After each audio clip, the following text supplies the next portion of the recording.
सीधी बात, नो बकवास। तो बकवास नहीं करेंगे, डायरेक्टली अपने टॉपिक्स को करेंगे। सबसे पहला टॉपिक हमारा होगा इसमें रेडियो एक्टिविता, जिसको इंग्लिश में हम रेडियो एक्टिविटी भी कहते हैं। रेडियो एक्टिविटी की खोज सर्वप्रथम सर हेनरी बेकुरेल ने 1896 में संयोगवश ही कर दिया था। किसने किया था? सर हेनरी बेकुरेल ने सन 1896 में हेनरी बेकुरेल ने संयोगवश कर दिया था। इन्होंने क्या किया? यूरेनियम, पोटेशियम और सल्फेट के टुकड़े को कागज़ में लपेटकर फोटोग्राफिक प्लेट के साथ अलमारी में रख दिया।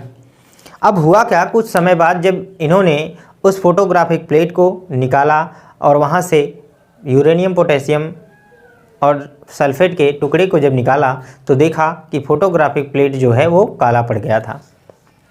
इससे उन्होंने कुछ ध्यान दिया जब इस बात पर कि आखिर ये फोटोग्राफिक प्लेट क्यों काला हुआ, तो उन्हें ये बात समझ में आया कि ये जो इसका फोटोग्राफिक प्लेट का काले होने का जो कारण है वो यूरेनियम है। तो इसमें क्या पदार्थ लिया गया था, इस चीज़ को हम देखेंगे। यूरेनियम, पोटेशियम,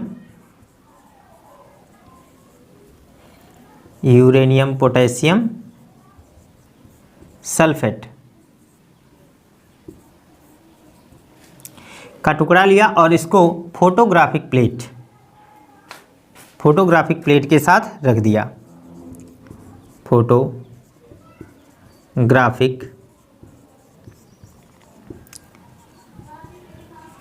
प्लेट के साथ क्या किया? इसको रख दिया। तो फोटोग्राफिक प्लेट क्या हुआ? काला पड़ गया। इसका क्या कारण था? कि यूरेनियम था, क्योंकि पोटेशियम सल्फेट से कोई चीज़ काला नहीं हो सकता। इसलिए उन्होंने ये ऑब्जर्व किया कि यह जो कारण हो सकता है वो यूरेनियम ही हो सकता है, जिससे उन्होंने एक नियम दिया और उसमें बताया कि प्रकृति में कुछ ऐसे पदार्थ होते हैं जो स्वतः ही अपघटित होते रहते हैं, अर्थात उसमें से कुछ अदृश्य किरणें निकलती रहती हैं। इसी से ये फोटोग्राफिक प्लेट काली हुई है। तब इन्होंने बताया कि जिन पदार्थों से अदृश्य किरणें निकलती रहती हैं उन्हें हम रेडियो एक्टिव पदार्थ कहते हैं, तथा उससे निकलने वाली किरणों की इस प्रक्रिया को, स्वतः अपघटित होने की प्रक्रिया को क्या कहते हैं? रेडियो एक्टिवता। आप इसकी परिभाषा अगर लिखना चाहें तो ऐसे लिख सकते हैं कि किसी प्रकृति में कुछ पदार्थ ऐसे होते हैं जो स्वतः ही अपघटित होते रहते हैं, अर्थात उसमें से कुछ अदृश्य किरणें निकलती रहती हैं। इस घटना को ही हम क्या कहते हैं? रेडियो एक्टिवता कहते हैं। तथा इन पदार्थों को रेडियो एक्टिव पदार्थों को क्या कहते हैं? पदार्थों को, या ऐसे लिखें पदार्थ जो होता है वो radio active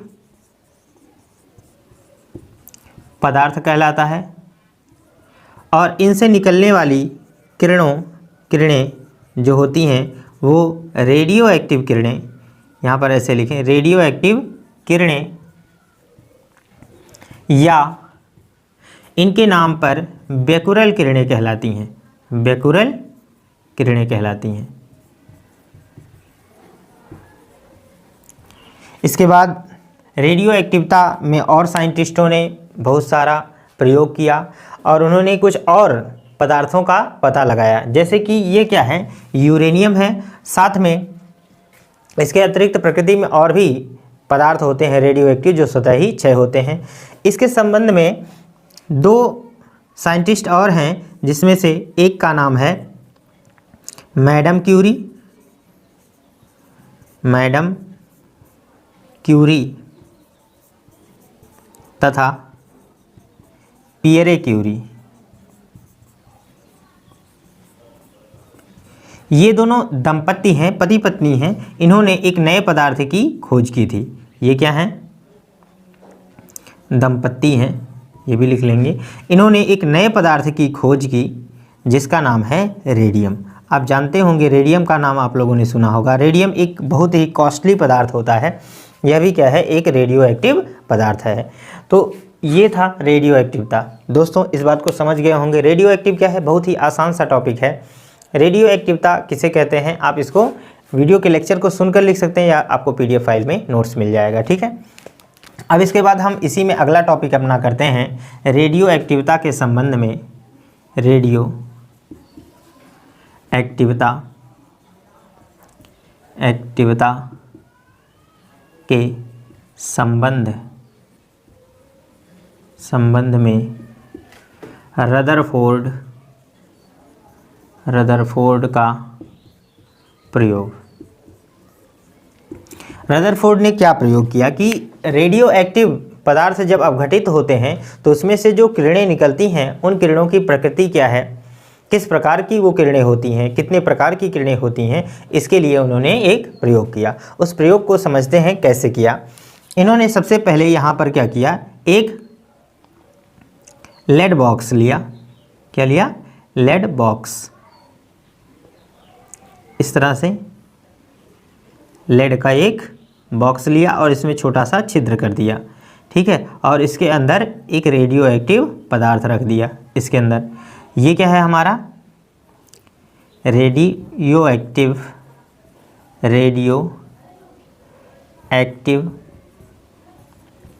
substance, radio active substance. और ये हमारा क्या है, लेड बॉक्स। और जब ये छिद्र किया तो इन छिद्र से निकलने वाली जो किरणें होंगी उनके दोनों तरफ दो प्लेटें लगा दी। एक तरफ इन्होंने क्या किया, धन प्लेट लगा दिया, पॉजिटिव प्लेट, ठीक है। ये प्लेट कैसा था, धनात्मक था। और एक तरफ क्या किया, ऋणात्मक प्लेट लगा दिया इस तरह से। और इसके ऊपर फोटोग्राफिक प्लेट लगा दी इस तरह से। ये क्या था, फोटोग्राफिक प्लेट था। इसको लिख लेंगे, ये हमारा है फोटोग्राफिक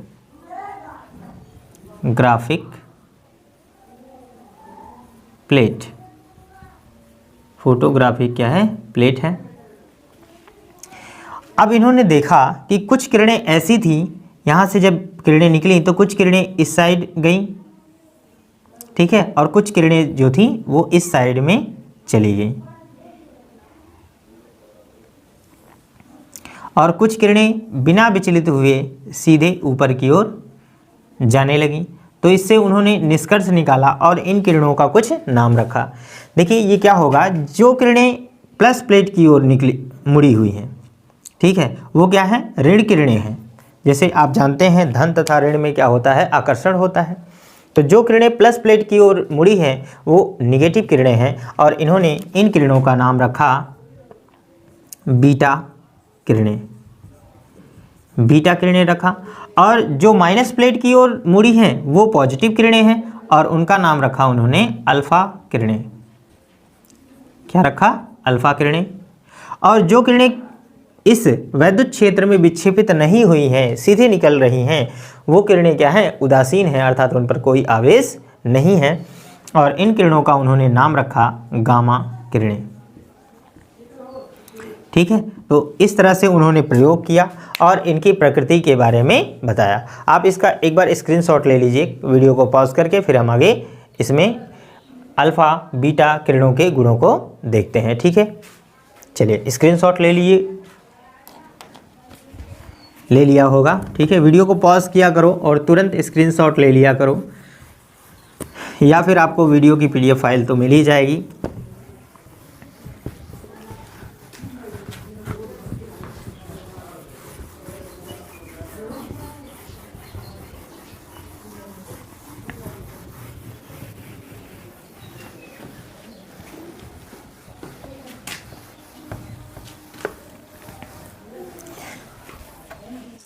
हमारा नेक्स्ट टॉपिक है अल्फा बीटा तथा गामा कण के गुण। तो बात करेंगे अल्फा बीटा गामा कणों के गुण के बारे में। अब इनके क्या क्या गुण होते हैं इनके बारे में समझेंगे। तो एक साइड में आपको लिखना है गुण, और यहाँ पर हम देखते हैं अल्फा का, फिर यहाँ पर बीटा, और उसके बाद ये गामा। ठीक है, तो यहाँ पर पहला गुण होगा जो हमारा, वो है मान लेते हैं प्रकृति की, कि आखिर अल्फा बीटा गामा कणों की प्रकृति क्या है। प्रकृति के बारे में बात करें तो अल्फा कण जो होता है वो धनावेशित होता है, बीटा क्या होता है ऋणावेशित, और ये क्या होता है उदासीन होता है,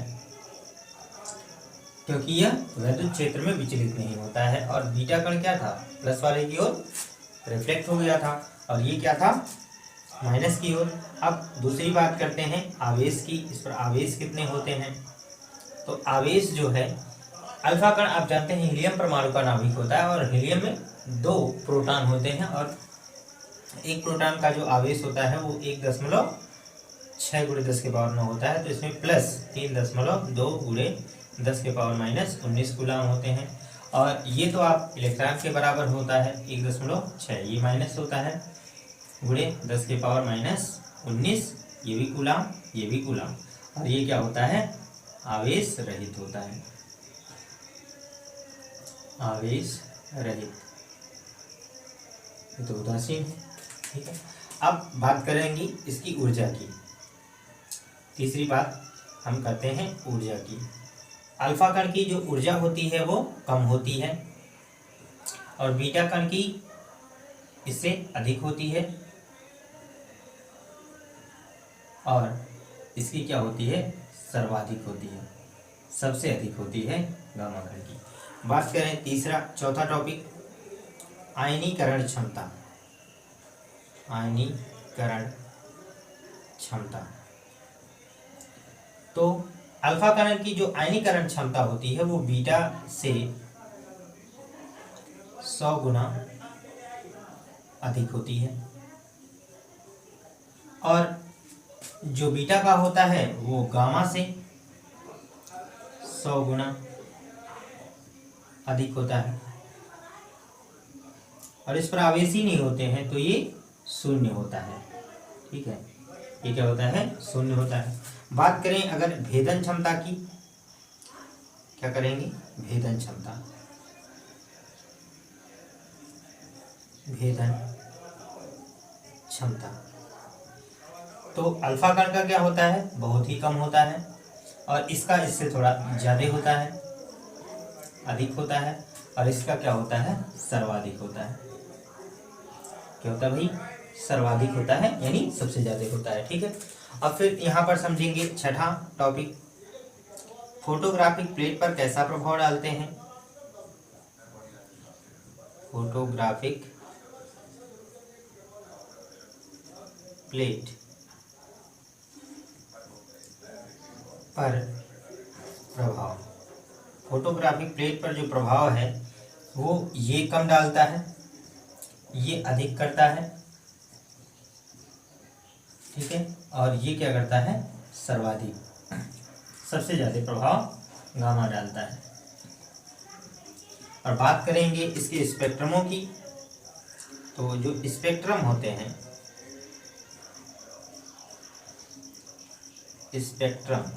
स्पेक्ट्रम अल्फा कण के जो होते हैं वो रेखीय तथा विविक्त होते हैं। विविक्त का मतलब होता है खंडों में विभाजित होते हैं। ठीक है, और इसका क्या होता है सतत होता है, लगातार होता है बीटा कण का जो स्पेक्ट्रम होता है, और यह भी क्या होता है रेखीय तथा विविक्त। तो ये है आपका अल्फा बीटा तथा गामा कण के गुण होते हैं। ठीक है, इधर आपका क्या है इनके गुणों के बारे में, किस प्रकार के गुण की बात कर रहे हैं, और इसमें तुलनात्मक अध्ययन आप कर सकते हैं। ठीक है, आप इसका स्क्रीन